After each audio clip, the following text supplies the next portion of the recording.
तो निजी तौर पे आप अकबरुद्दीन ओवैसी के तारीफ में कसीदे पढ़ते हैं, उसे मर्द मुजाहिद बता देते हैं, जबकि उन्होंने तो खुद होशो आवाज में बयान दिया था। ये अलग बात है कोर्ट में क्या होगा नहीं होगा, लेकिन बयान तो उन्होंने दिया था कि 5 मिनट के लिए पुलिस हटा लो। नहीं, बिल्कुल बिल्कुल वो बिल्कुल गलत बयान था, और मैं कई इंटरव्यू में मैंने उस बयान का खंडन भी किया और उस बयान की निंदा भी की। और पर्टिकुलर जो वो एक मेरी नज्म है जिसको लेकर के मैं कई बार स्पष्टीकरण भी दे चुका हूँ। नहीं, वो नज्म इतनी अच्छी है कि लोगों नहीं, अच्छी है या बुरी है, मैं इसे नहीं कह सकता अच्छी है या बुरी है, लेकिन बस ये है कि एक नज्म है, एक मुशायरे की एक दुनिया है, मुशायरे का एक सिस्टम है, वहाँ आपको श्रोताओं का ख्याल करते हुए नज्म पढ़नी पड़ती है। उस नज्म में जो मेरा, उस नज्म की जो भूमिका है वो ये है कि उन्होंने जो बयान दिया है उसके मामले में मेरा कोई पक्ष नहीं है। मैं तो बस ये कह रहा हूँ कि इस देश में हेट स्पीच जैसी चीज़ बहुत पहले से मौजूद थी। मैं कक्षा 7 और 8 में पढ़ता था तो मेरे अपने चौराहे पर लाउड स्पीकर पे तक मतलब भाषण बजा करते थे, विनय कटियार के, साध्वी ऋतंभरा के, अशोक सिंघल जी के लाउड स्पीकर पर बजते थे। हेट स्पीच वो भी थी, लेकिन तब उन चीज़ों को चिन्हित नहीं किया गया था। इसके बाद से एक बहस शुरू हुई कि हेट स्पीच होती है, उनके ऊपर मुकदमा हुआ, 40 दिन जेल काटा उन्होंने। मैं बिल्कुल कानून के साथ हूँ, सही हुआ, लेकिन उसके बाद और जो लोग इस तरह के बयानवीर हैं उन पर भी लगाम लगे। मेरे कहने का मतलब ये नहीं, दरअसल सवाल तब उठते हैं ना जब आप मुख्तार अंसारी की सभा में जा करके अफजल अंसारी के सामने कहते हैं कि जो मंच पे मैं नहीं खड़ा हूँ समझना कि मुख्तार अंसारी खड़े हैं, और उसके बाद नजू कहते हैं।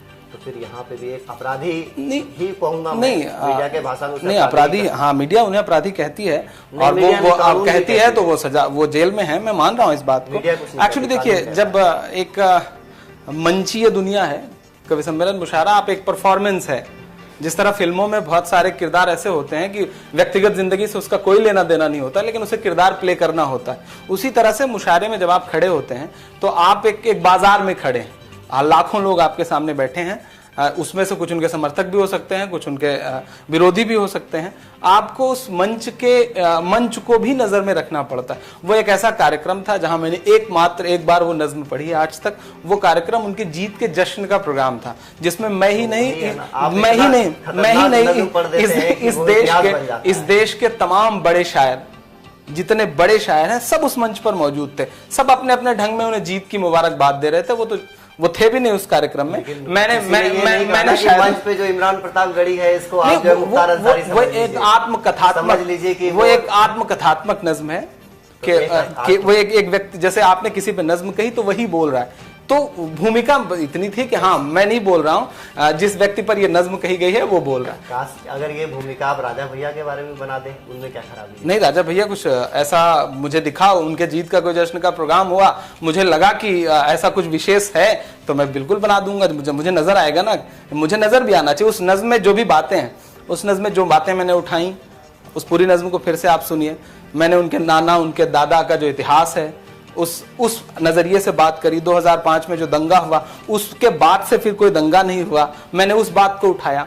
तो उस नज्म को पूरा किस मंजर में, किस पस मंजर में कहा गया, उसको सुनने के बाद आप तय करिए कि मैं उनके अपराधीकरण की तारीफ कर रहा था या पर्टिकुलर यूं कहूं कि मुशायरे का ख्याल करते हुए नज्म पढ़ रहा था। नहीं, दरअसल अब बात ऐसी आने लगी है कि जो शायर हैं वो थोड़े ग्लोबल हो गए हैं, वो वैश्विक मुद्दे पे भी बोलने लगे। हालांकि हमेशा से ही बोलते आए हैं, लेकिन पहले जो है वो थोड़े सीमित होते थे।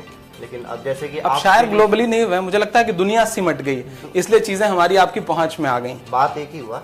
लेकिन जब आप फिलिस्तीन के बारे में कहते हैं, जरूर कहना चाहिए, हमें भी कहना चाहिए, मीडिया भी उठाती है कि फिलिस्तीन में वैसा नहीं होना चाहिए, लेकिन क्या नहीं लगता कि देश के बगल में, आपके अपने मुल्क, हमारे अपने मुल्क के बगल में बलूचिस्तान में भी कमोवेश वैसे ही हालात हैं? अगर रिपोर्ट की माने तो पाकिस्तानी आर्मी जो है रोज लगभग 50 लोगों की मौत पाकिस्तानी आर्मी के हाथ से डायरेक्टली हो रही है। बिल्कुल। तो फिलिस्तीन जाने से पहले एक लड़ाई बलूचिस्तान के लिए लड़नी चाहिए। एक्चुअली आपने अभी तक मेरी पेशावर की नज्म नहीं सुनी है, शायद उसे सुनिए, उसके बाद आप मानेंगे कि मैंने फ़लस्तीन से कहीं ज़्यादा मार्मिक तरीके से और आतंकवाद की जितनी कड़े शब्दों में मैं माइक से निंदा करता हूँ, शायद ही किसी शायर और कवि ने करी हो। आप पेशावर सुने मेरी, पेशावर के अटैक के बाद जो मेरी नज्म है पूरी, पाकिस्तान में जो टेररिज्म पनप रहा है या जो सरकारों के द्वारा जिसे प्रश्रय दिया जा रहा है, उसके खिलाफ जो मेरी नज्म है, आप उसे सुने। आपने मेरी वही नज़में सुनी जो आप सुनना चाहते थे, वो भी सुने जो मैं सुनाना चाह रहा हूं। मैंने और भी बहुत सारी नज़में सुनी। आप पेशावर